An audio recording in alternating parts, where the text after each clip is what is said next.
Et moi, j'aimerais bien qu'on prête un peu attention à la personnalité du nouveau homme fort de la Guinée-Bissau. On sait que c'est le chef d'état-major de l'armée de terre, mais on sait surtout que c'est un très fidèle parmi les fidèles d'Umaro Sissoko Embalo. Et que c'est ce dernier, justement, qui a fait de lui général et qui l'a promu au rang de chef d'état-major de l'armée de terre.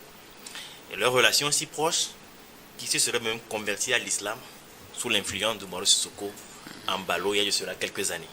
C'est-à-dire que les deux hommes n'ont pas qu'une relation professionnelle, ils ont aussi une relation personnelle. Et lorsqu'il a prêté serment, il n'est pas revenu sur le processus électoral.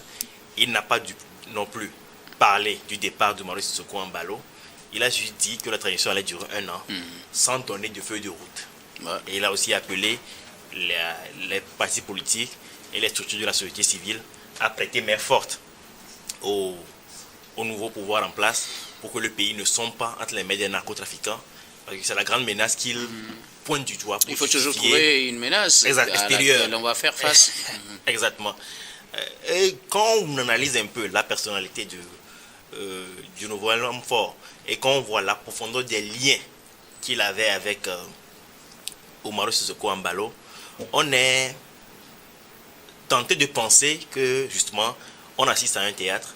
Mais n'allons pas forcément trop vite en besoin, en conclusion plutôt, parce que je me rappelle que quand on prend par exemple le cas du Niger, Tiani et l'ancien président Issoufou avaient une relation presque pareille. Et il se dit, à Niamey, il continue pas à se dire que Tiani aurait même prêté serment sur le Coran de ne jamais trahir Issoufou.